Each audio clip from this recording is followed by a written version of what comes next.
Shalom à tous, Baruch Hashem. Pour ceux qui suivent le cycle annuel, on est le 19 Shevat et on commence le jardin de la foi, Gana Emouna.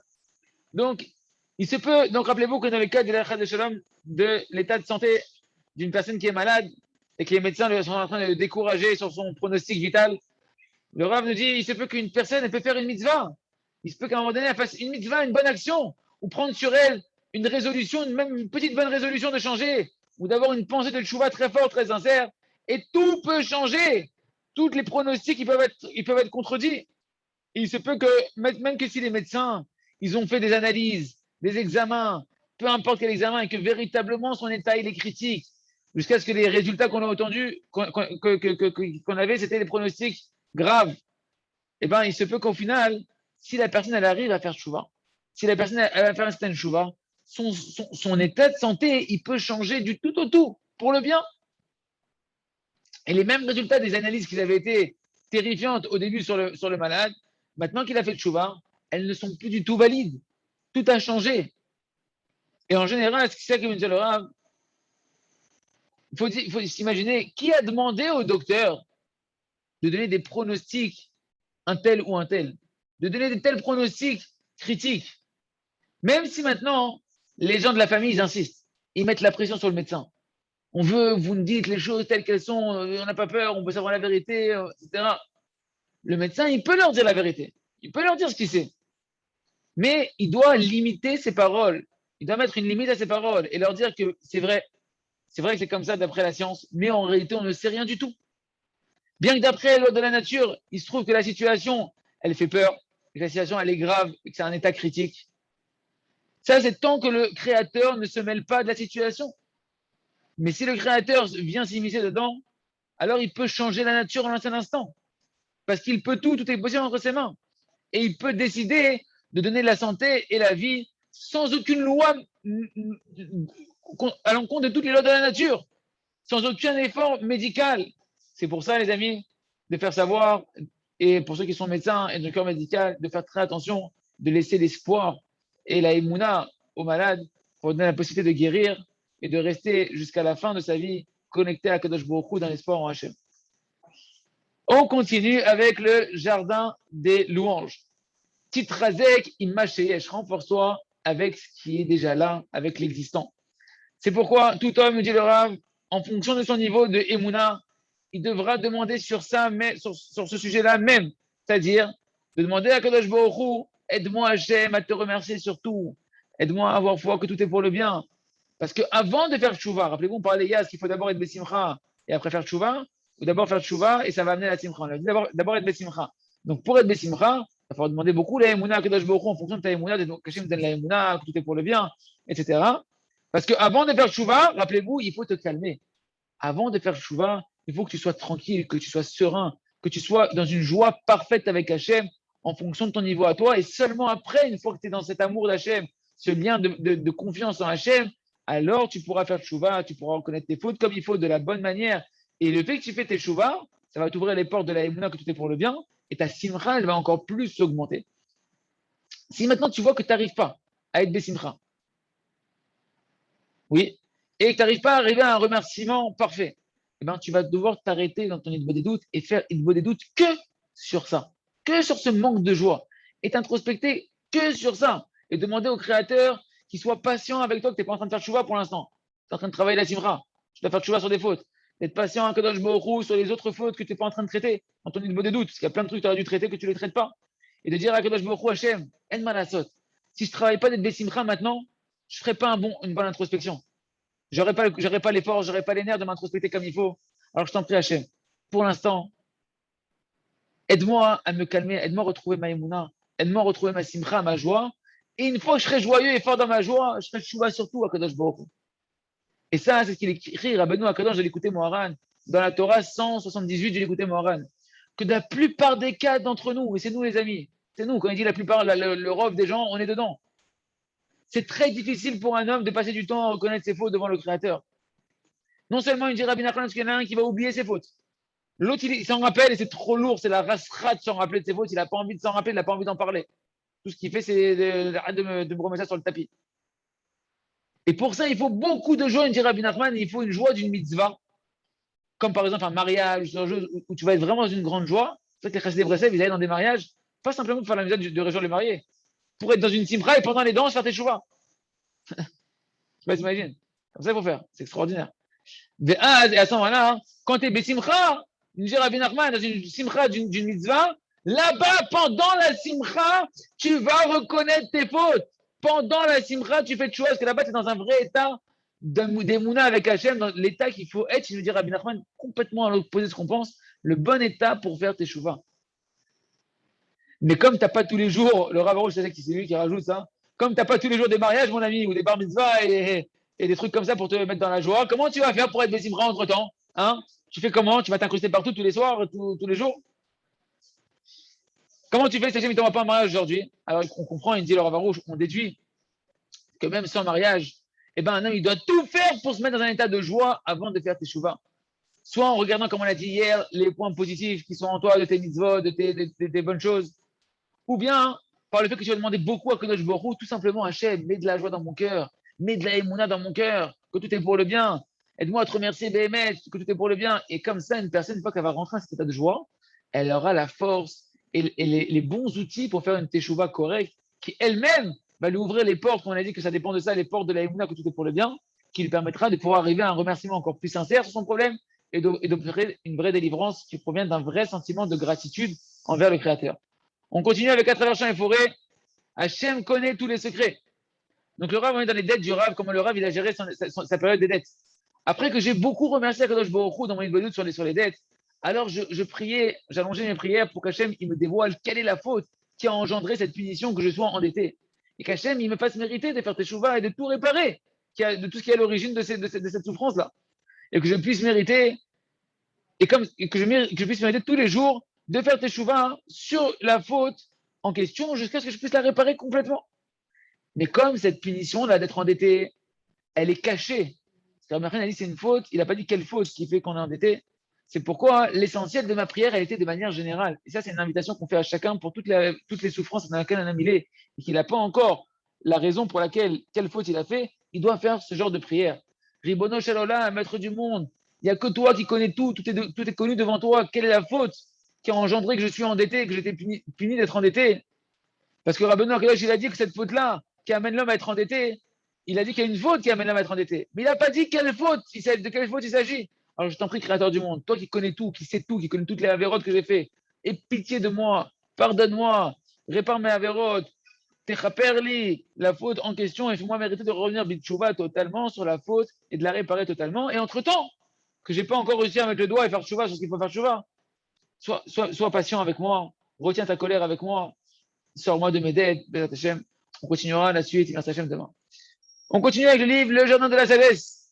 Tiyeh Hazak, sois fort mon ami.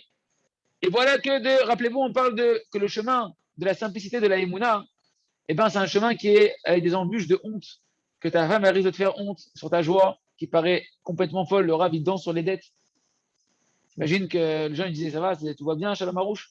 Arabe, Shalom Harouche, quand il parle, il dit Shalom Harouche. Kitour, la femme du simple, elle vient le voir et elle lui dit qu'est-ce que t'as avec Bessimcha, ta chaussure, elle est toute pourrie, il la vend 2 fois plus cher, toi tu la vends 2 fois moins cher, arrête d'être joyeux, tu devrais être en train de pleurnicher, de t'accuser, de bouger.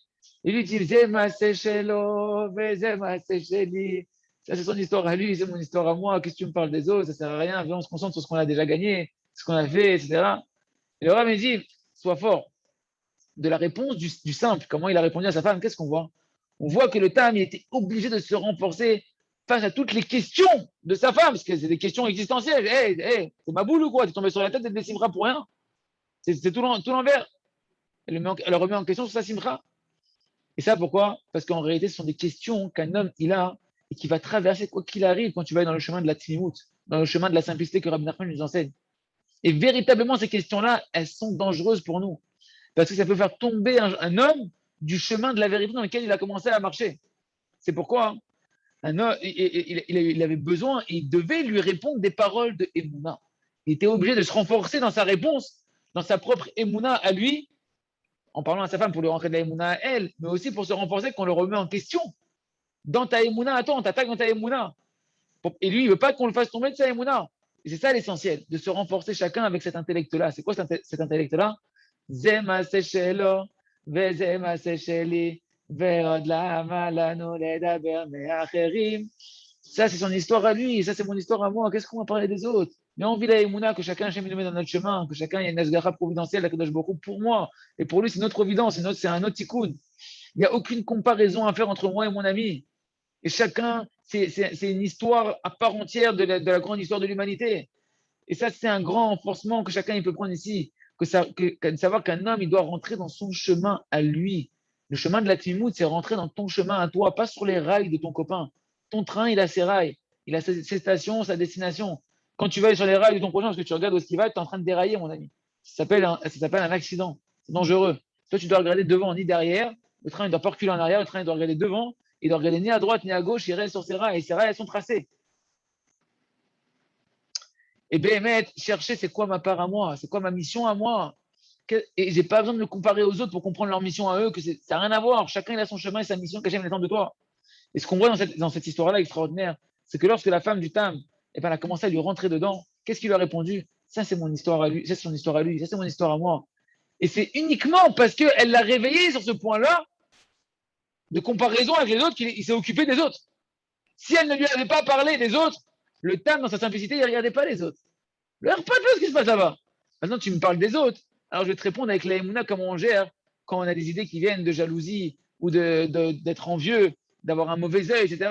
Comment les gérer? C'est son histoire à lui, ça c'est mon histoire à moi. Et s'il n'y a, pas de pensée comme ça, je ne regarde même pas ce qu'il y a là-bas. Je vais fermer les yeux, je ne regarde pas ce qui se passe là-bas. On finit avec le Sefer Ochadash.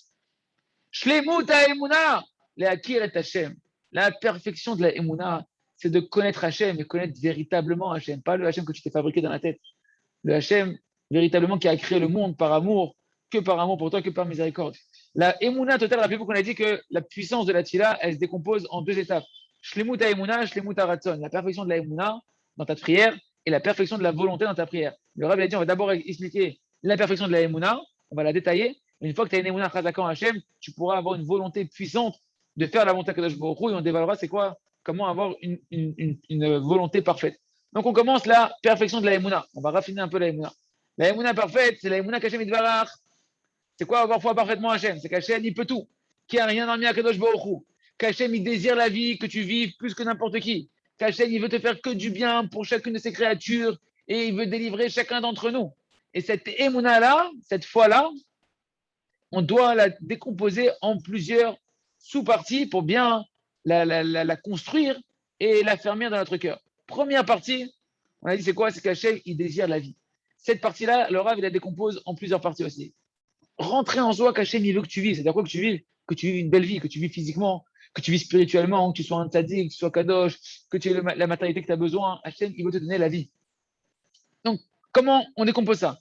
Petit 1, Hachem, il veut délivrer chacun d'entre nous matériellement et te donner la vie matérielle et le bonheur matériel. Il veut te donner à toi, n'importe qui tu es du Ham Israël. Deuxième chose, Hachem, il veut donner la vie même au plus grand des fauteurs.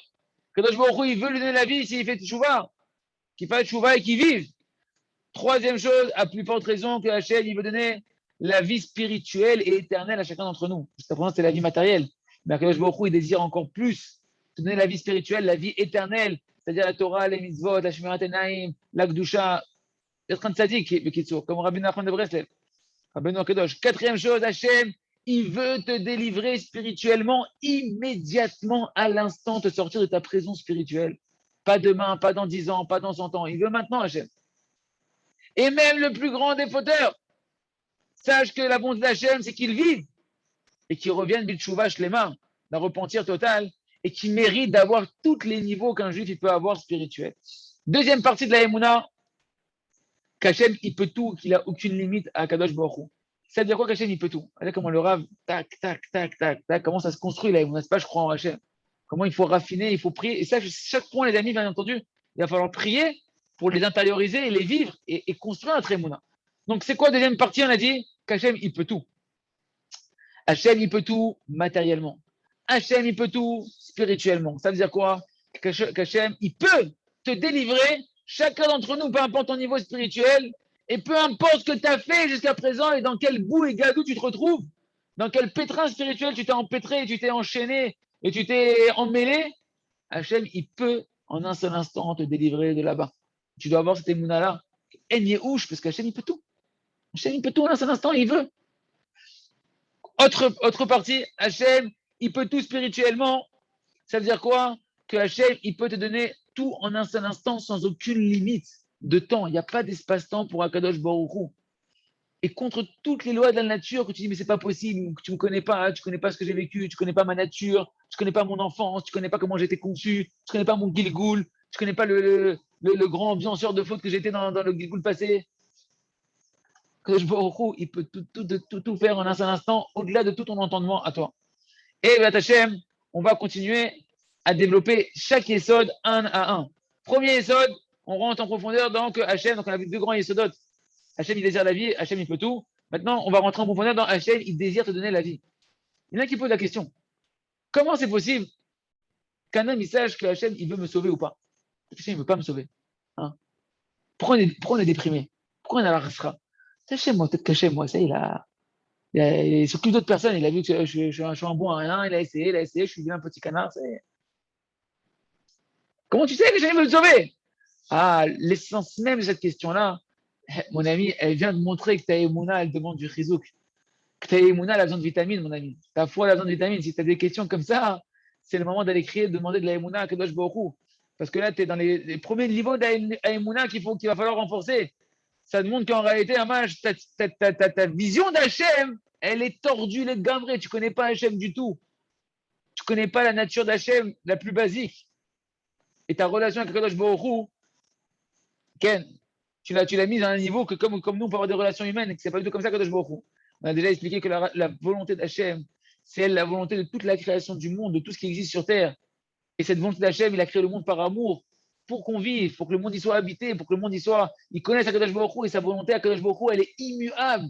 C'est une volonté qui est parfaite, pas comme un être humain, c'est une volonté qui ne change pas. Et sa volonté, c'est pas seulement une volonté à Hachem. Il n'est pas obligé à Hachem. Hachem, c'est qu'il veut. C'est pas qu'il est obligé de te faire vivre. Hachem, il veut te faire vivre. Et la volonté, c'est un niveau beaucoup plus important que l'obligation. Hachem, il n'est pas obligé. Hachem, il veut. Parce que si Akadosh Baruch Hu, il peut tout. Parce que c'est ça qu'Akadosh Baruch Hu, il peut tout. Et chez Akadosh Baruch Hu, il n'y a pas de notion que Hachem, il veut et il ne peut pas. Dès qu'Hachem, il veut, il peut et il fait. Quand Hachem, il veut, il peut faire ce qu'il veut et il le fait immédiatement. Et toute la volonté d'Akadosh Baruch Hu, du Créateur, de là est née toute la réalité toute la réalité de ce monde-là et il n'y a rien qui empêche Akadosh Baruch Hu. Mais là, on s'arrête là. C'est un peu en suspense, un peu en flou. La page suivante sera demain, Imerse Hachem, Chazak, Ve Mitrazeh.